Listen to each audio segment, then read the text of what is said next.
Thank you, बहुत बहुत बधाई हो। लास्ट बट नॉट लीस्ट आपका ये प्रोग्राम सबसे लास्ट में हुआ है और मैं समझता हूँ कि लास्ट बट नॉट लीस्ट मुझे भी सबसे लास्ट में बुलाया गया है। मैं आपको धन्यवाद करता हूँ। मुझे कहने के लिए तो कुछ बाकी ही नहीं रहा। मेरा हृदय तीसरा दिन है जब से मैं इस परफॉर्मेंस देख रहा हूँ। मेरा दिल तो एकदम भर गया है, खुशियों से भर गया है। और मुझे इस ज्ञान उत्सव में जैसे गंगा में लोग डुबकी लगाते हैं, इस ज्ञान उत्सव में उसी तरह से लोग तो कुंभ की तरह से डुबकी लगा रहे हैं। बहुत बहुत बधाई। यहाँ पर जितने लोग उपस्थित हैं, जिनके बच्चे हमारे विद्यालय में पढ़ते हैं, जिनकी लड़कियाँ हमारे विद्यालय में पढ़ती हैं, उनको मैं अपना हीरा और मोती मानता हूँ।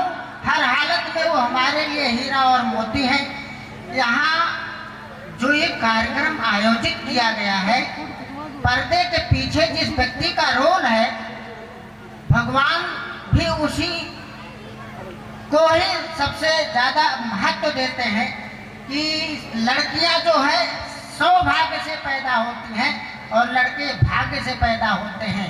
तो मेरी बेटी जो इस विद्यालय के लिए सौभाग्य से पैदा हुई है और हमारे विद्यालय में काम कर रही है, उसकी सारी सोच और सारे इंतजाम, उसकी मेहनत, उसका परिश्रम, उसकी लगन, सबको मन मोह लेने वाली प्रस्तुतियाँ कितने अच्छे से हो रही हैं, जिसमें लगता है लोग अपलक देख रहे हैं, सुन रहे हैं, समझ रहे हैं। जिनकी प्रस्तुति जो हमारे संचालन करने वाले हैं, इनकी वाणी में कितनी शक्ति है कि हर व्यक्ति हर बात पर आकर्षित है। मैं सबसे पहले अपने संस्थापक महोदय को अपने हृदय की अनंत गहराइयों से बहुत बहुत बधाई देता हूँ। और मैं सबसे सार बातें बताता हूँ। जब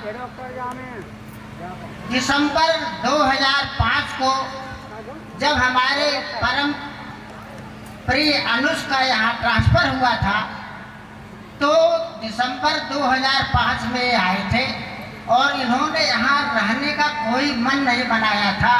इन्होंने कहा कि मुझे यहाँ से ट्रांसफ़र करा के जाना, मुझे यहाँ रहना ही नहीं। तो निराशा की जहाँ चरम सीमा होती है, आशा की वहीं प्रथम किरण फूटती है। इन्होंने 2006 में यहाँ बच्चे ले आए। गुंजन की उम्र थी 8 साल, सौरभ की उम्र थी 6 साल, गौरव की उम्र थी 4 साल और सबसे छोटे बच्चे की उम्र थी 2 साल।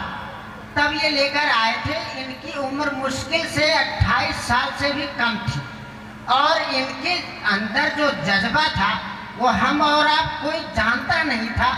प्रभु की महिमा और प्रभु की लीला को कोई नहीं जानता। इनको यहाँ भेजा क्यों गया था, हम लोगों से बुद्धि से परे था। ईश्वर की लेखनी में जो लिखा हुआ था, इनको ललितपुर भेजना, जहाँ पर शिक्षा की सबसे अधिक आवश्यकता है। यहाँ पर पढ़ाई लिखाई कहीं बिल्कुल थी ही नहीं। मैं भी 24 अक्टूबर 92 को ललितपुर में आया था। कहीं किसी के बच्चे पढ़ने लिखने जाते ही नहीं थे। तो इनके अंदर जो सोच थी वो हमने कहा कि आप यहाँ वहाँ बनाने वाले हैं, यहाँ बनाइए। आजमगढ़ से ललितपुर इनका जब ट्रांसफ़र हुआ था तो यही था कि वो पूर्वांचल का सबसे विकसित जिला, वहाँ पढ़ाई लिखाई के चारों तरफ विद्यालय ही खुले। इनको वहीं से जुनून सवार था कि मुझे किसी भी सूरत में विद्यालय खोलना है। तो यहाँ पर 2006 में रहे, 7 में रहे। 2008 में इन्होंने यहाँ 1.5 एकड़ का जमीन खरीदा। जमीन, वो जो जमीन का टुकड़ा नहीं था। और आप ये सोच लो कि जब जमीन खरीदी गई थी, वो सपनों का संसार था, सपनों का समुद्र था। वो जो जमीन थी जिस पर हमको बनाना था विद्यालय, हमको दिखाने लाए कि भैया जरा देखिए हम विद्यालय खोलेंगे तो क्या चलेगा।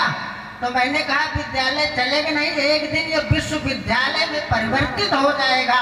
किसी भी सूरत पे आपके सपने सारे साकार होंगे। ये विलक्षण प्रतिभा के धनी हैं। इनकी जो सोच है, जो इनका दृष्टिकोण है, जो इनके कार्य करने की पद्धति है, वो चारों तरफ से प्रशंसनीय और अनुकरणीय है। मैं जितने लोग यहाँ पर शिक्षक गण हैं, जो प्राचार्य हैं, आचार्य हैं, और जो शिक्षक और विद्वान शिक्षक और शिक्षिकाएं हैं, उनको मैं बहुत बहुत बधाई देता हूँ। और ये बिजली की करंट जैसे होती है, तार में वो पानी की तरह से बह के नहीं जाती, उसमें अणु और परमाणु जो हो जहाँ होते वो वही एक्शन प्ले करते हैं। तो यहाँ पर जितने लोग हैं, जितने शिक्षक शिक्षिकाएं और सारे विद्वान टीचर्स, सारे लोग अपने स्थान पर उसी तरह से एक्शन प्ले कर रहे हैं। उसका ये परिणाम है जो आज हम यहाँ पर इतना दिव्य और इतना अच्छा कार्यक्रम प्रस्तुत कर रहे हैं। मुझे लगता है दुनिया में कोई भी ऐसा विद्यालय नहीं होगा जहाँ इतनी अच्छी परफॉर्मेंस बच्चों को कितनी मेहनत और लगन से कितने अच्छे तरीके से अपने को प्रस्तुत कर रहे हैं। मेरे ख्याल से जब मैं सोचा कि जब वो आदेश हुआ था तो वो एक आदेश माने सरकारी आदेश समझ रहे कि, लेकिन उसके पीछे ईश्वर की जो महिमा थी वो साकार करने के लिए आपको, जहाँ शिक्षा का बिल्कुल अभाव था, इस दूर दराज इस जिले में कहीं कोई शिक्षण संस्थान नहीं थे, तो पहला संस्थान की जो नींव डाली गई 2010 में 8 कमरों का विद्यालय का 8 कमरों का तैयार हुआ और उस 8 कमरे में विद्यालय की शुरुआत हुई। हम लोग सब मिलकर के 2-2 बजे रात तक महरौनी मढ़ौरा में पोस्टर चिपकाए। पहली बार महिला विद्यालय में 235 लड़कियों का एडमिशन हुआ। 1 जुलाई 2011 को विद्यालय पावन दिन पर विद्यालय की शुरुआत हुई। उस विद्यालय में ईश्वर ने जैसे महिला को इतनी शक्ति दिया है और महिला को सृष्टि रचना में सबसे बड़ा योगदान दिया है, उसी तरह से पारसनाथ जी भी ऐसा चयन किया। सूफिया मैडम के हाथ में इस विद्यालय की नींव इनके हाथ में सौंपी गई। इनके कर कमलों से इस विद्यालय में 235 लड़कियों ने जो एडमिशन लिया था, उनकी आंखों में जो चमक थी, आज उस चमक को और आज उस सपने को साकार करता हुआ दिल को बहुत सुकून मिल रहा है कि ये विद्यालय जो है पूरे विश्व में विख्यात होगा। यहाँ के बच्चे कोर्ट में जाइए तो सब वकील पढ़े हैं इसी विद्यालय के। कम से कम लड़कियाँ यहाँ पर नेट क्वालिफाई करने, कम से कम जितने बच्चे हैं वो उनके अंदर इतना जज्बा है। अभी आप यहाँ देख रहे थे कि कहीं भी मुझे एडमिशन नहीं कराना है और लोगों को रात में सपना आता है कि मुझे पढ़ना है, तो पहलवान गुरुदीन महाविद्यालय में एडमिशन कराना है। लड़कियां बेचारी 8वीं दर्जा तक पढ़ती थी, मात्र 10वीं या 12वीं के आगे कोई नहीं पढ़ता था, कोई विद्यालय ही नहीं था। महिला महाविद्यालय ये पहला विद्यालय था इस दूर दराज के क्षेत्र में जहाँ बिल्कुल शिक्षा नहीं थी, तो लड़कियों को शिक्षा देने का इतना पुनीत कार्य इन्होंने यहाँ किया। 8 कमरों से ये विद्यालय शुरू हुआ था और आज इस प्रांगण में 8 प्रतिष्ठान कार्यरत हैं, जिसमें 12,000 छात्र छात्राएं पढ़ाई कर रहे हैं, अपने भविष्य को संवार रहे हैं। ये हमारे लिए हीरा और मोती है। हीरा का जो केमिकल कंपोजिशन होता है वही केमिकल कंपोजिशन कोयले का भी होता है। हमारे विद्यालय में जिस खदान से कोयला निकलता है उसी खदान से हीरा निकलता है। केमिकल कंपोजिशन दोनों का एक ही है। हमारे जो शिक्षक गण हैं इस हीरे को तराशने का कार्य कर रहे हैं। सारे हीरे मोती चारों तरफ ये फैल रहे हैं और हमारे विद्यालय का नाम, हमारे विद्यालय का जो ये वट वृक्ष तैयार हुआ है इसकी जड़ें अमेरिका तक है, जिसने अपने आप हम लोगों के बीच डॉक्टर पारसनाथ यादव जी को डॉक्टरेट की डिग्री दिया है यहाँ विद्यालय खोलने के नाम पर, जहाँ वह भी बच्चा अपना भविष्य संवार सकता है। जिसको पढ़ने के लिए उसके घर में पैसा भी नहीं है, फिर भी उसका एडमिशन इस विद्यालय में संस्थापक महोदय की संस्तुति से लिया जाता, वो भी अपना सपना साकार कर सकता है। इनके बात और व्यवहार से मैं खुद ही इस तरह से सराबोर हूँ। ये समझ में नहीं आता कि इनकी मुस्कान के पीछे राज क्या है। इनकी बात इनसे कोई कर ले तो इनका होके रह जाता है। जो भी व्यक्ति इनसे बात कर ले वो इनका होके रह जाता है।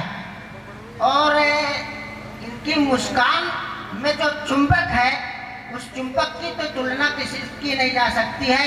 हर व्यक्ति, हर आदमी, हर जीव जंतु सब चिपकना चाहता है। ये कृष्ण जी कहते हैं, कृष्ण जी ने कहा है, यहाँ पर जो पहले दिन की प्रस्तुति थी, जो बच्चे राधा और कृष्ण का रोल अदा कर रहे थे, उनकी छवि जितनी निराली, इतनी निराली थी, हृदय को मोह लेने वाली छवि थी।